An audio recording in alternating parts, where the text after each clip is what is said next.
Should you turn your 401k over to a professional money manager and allow that person to be the sole caretaker of your future wealth?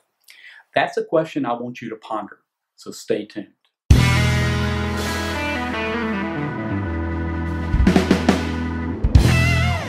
Hi, I'm Don Owen, and this is DFY Informed. Please don't forget to hit like if you like this video or find it helpful. Also, there's a subscribe button in the lower right corner of the screen if you're interested. Now, enough with the advertisements. This is a video I've been contemplating for quite some time now, but have been hesitant to make. So after much deliberation and a little encouragement by a friend, I decided, what the heck? Let me start by giving you just a minute of background. A little over 5 years ago, I left my corporate job and started consulting while I was back in school for the final time in my life. At the time, I had 3 401k accounts, one from my time at Alcoa, one from my time at Kimberly-Clark, and then one with the employer I just left. I decided at this time to consolidate all of my accounts into one, and I put them with a friend of mine from high school. This guy has a degree in finance, and he's one of those, certified this, certified that, all in financial services. Now, I guess this is a good time for my disclaimer. I am not certified in anything with respect to financial services or planning. I have a master's and a doctorate in business, and I feel I have a pretty decent practical and theoretical understanding of economics and finance, but I'm not professionally licensed to give financial advice. So I don't. This is simply a video for awareness sake and to perhaps get you thinking about the types of questions you should asking your financial advisor. So for 3.5 years, this friend of mine was managing most of my retirement money. I've been an investor pretty much all my adult life. I have some stocks, mutual funds, rental properties, and a couple of other income-producing assets. So I was watching his performance pretty closely.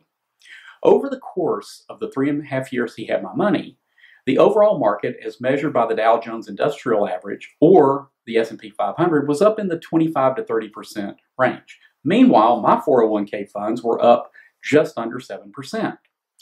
Let's just say I was underwhelmed with that kind of performance, especially when I was being charged an annual maintenance fee by his company. Now, when I first met him, we talked for a couple of hours about my investment strategy, my tolerance for risk, retirement horizon, etc. And as I dug into where he had me invested, it looked nothing like the investment strategy we'd discussed.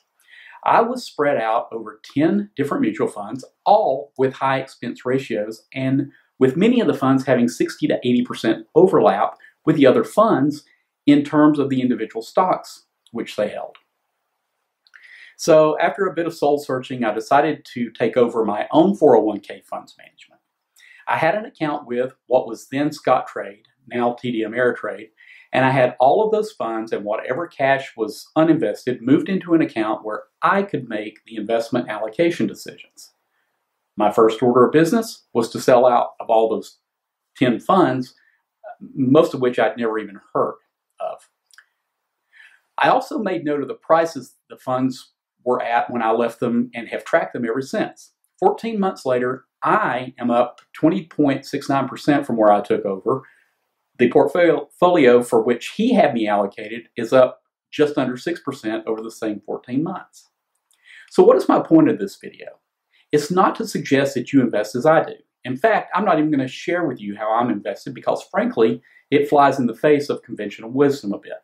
I am not heavily diversified across 30 or 40 individual stocks, as most planners would suggest.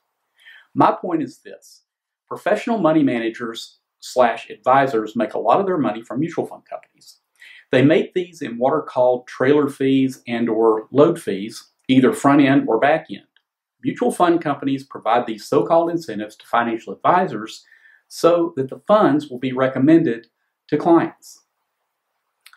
Even if your money is invested in, say, an S&P index fund that should be tracking S&P performance, if the management fees are high, you may still seriously underperform the market.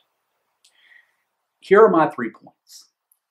Get to know intimately how your money is allocated.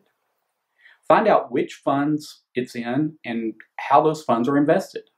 While I know many will disagree with this comment, I personally think there is such a thing as over-diversification.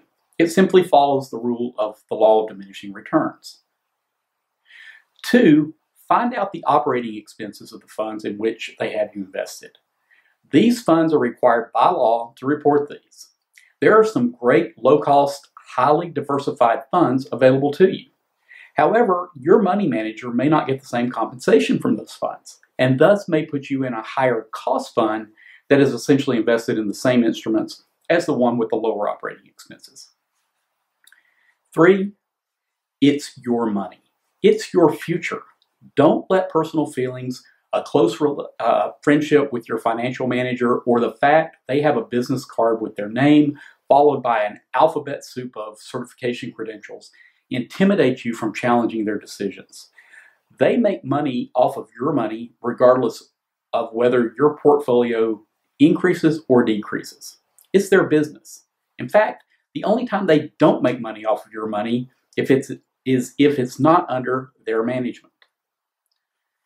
Thank you again for watching, and remember this: decide for yourself, informed.